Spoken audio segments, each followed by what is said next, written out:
Non so voi, ma io il polpo lo adoro. Per questo oggi ho deciso di proporvi un primo piatto che racchiude tutti i profumi del Mediterraneo. Per fare la pasta all'uovo mettiamo la farina 00 dentro ad una ciotola capiente e poi sgusciamo le uova.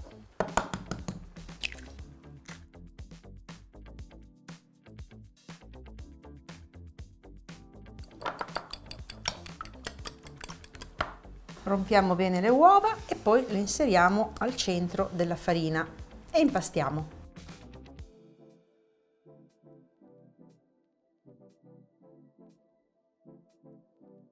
Se le uova non sono uova grandi, è possibile che ci voglia un goccino di acqua, quindi potete aggiungerlo per ottenere un impasto morbido, ma non molle, mi raccomando.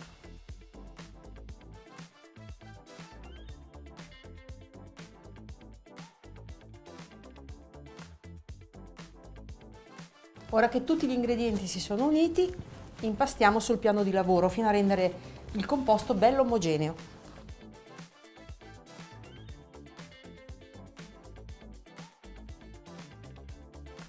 Ecco, adesso formiamo una pallina col nostro impasto, la copriamo con una ciotola e la lasciamo riposare per almeno mezz'ora. Ora prepariamo il ragù a base di polpo, quindi prendiamo un tegame capiente, ci mettiamo dell'olio extravergine e poi aggiungiamo un trito di sedano, carote e cipolla.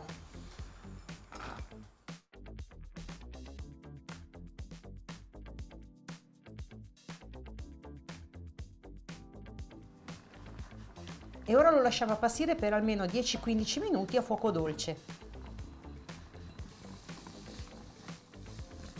Nel frattempo noi ci dedichiamo alla pulizia del polpo. Dovete sapere che l'intestino sta nella testa, ma generalmente il polpo viene venduto ormai pulito, quindi l'intestino è già diciamo vuoto.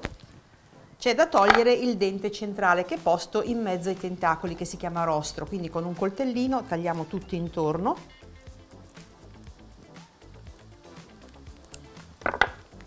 E poi lo estraiamo. Eccolo qua. Ora eliminiamo gli occhi. Quindi con un coltello tagliamo in questo modo e li togliamo. Io ovviamente l'ho già lavato, l'ho già sciacquato, altrimenti fatelo. Soprattutto state attenti perché in mezzo ai tentacoli magari si nasconde un po' di sabbia. Ora dobbiamo ridurlo in piccoli pezzetti. Quindi magari cerchiamo di ricavare i tentacoli tagliando appunto tra di essi.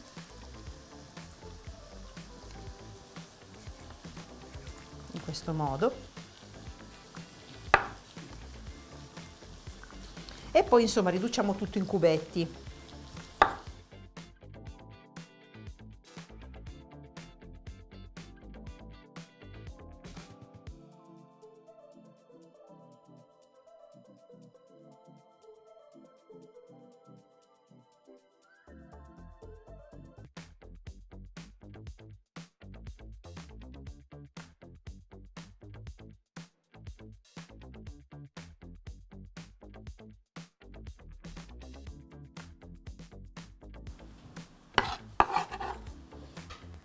Ecco qua, il nostro polpo è pronto. Ora che il soffritto è pronto anche lui, vedete com'è bello morbido, aggiungiamo le erbe aromatiche, quindi un paio di foglioline di alloro e sfogliamo anche un po' di timo.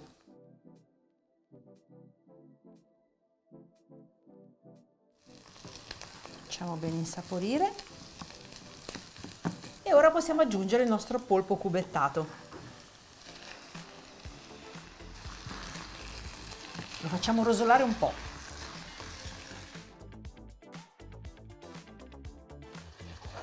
Ora possiamo sfumare con il vino rosso. E lasciamo completamente evaporare.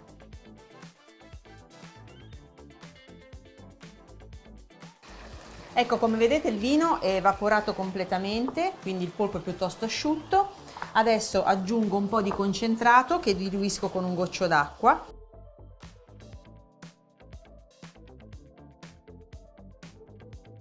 E poi aggiungo anche la passata di pomodoro. Aggiungiamo anche sale e pepe.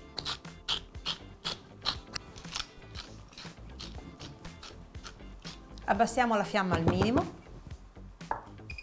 copriamo con il coperchio e lasciamo sobbollire a fuoco dolcissimo per almeno un'ora.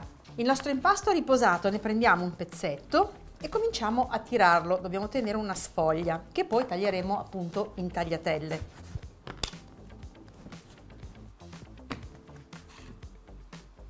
Appiattiamo l'impasto e poi lo passiamo tra i rulli di una macchinetta tirapasta dallo spessore più largo fino ad arrivare allo spessore desiderato. Durante i vari passaggi magari infariniamo l'impasto se risulta un pochino appiccicoso o se passandolo tra i rulli magari si buca o si sfilaccia.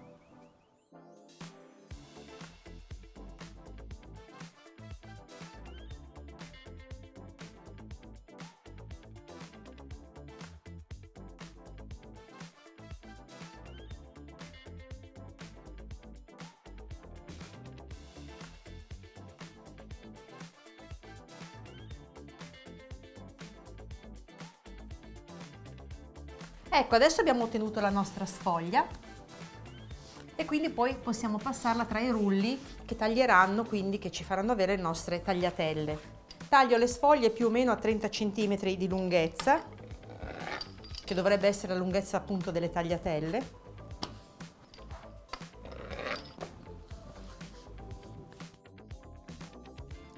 Mettiamo un po' di farina su un canovaccio dove poi andremo a appoggiare le nostre tagliatelle una volta pronte. E adesso iniziamo.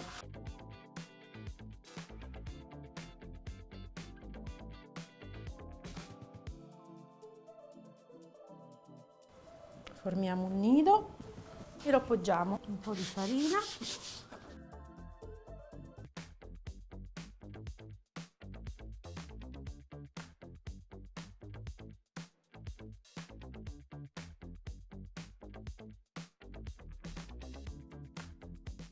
E continuiamo così con tutte le altre.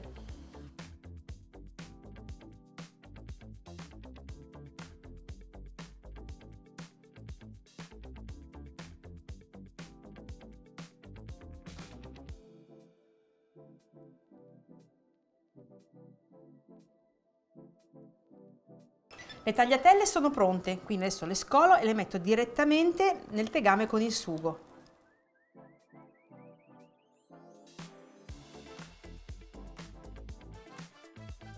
La cottura della pasta fresca è davvero molto veloce, basteranno 2-3 minuti e tutto sarà pronto.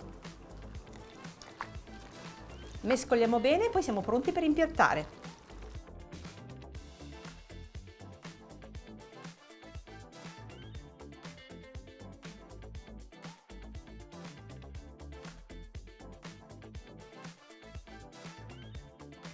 Non è magnifico questo piatto di tagliatelle? Di condimento, un po', 2 foglioline di basilico e sono pronte. E io vado a fare una bella foto.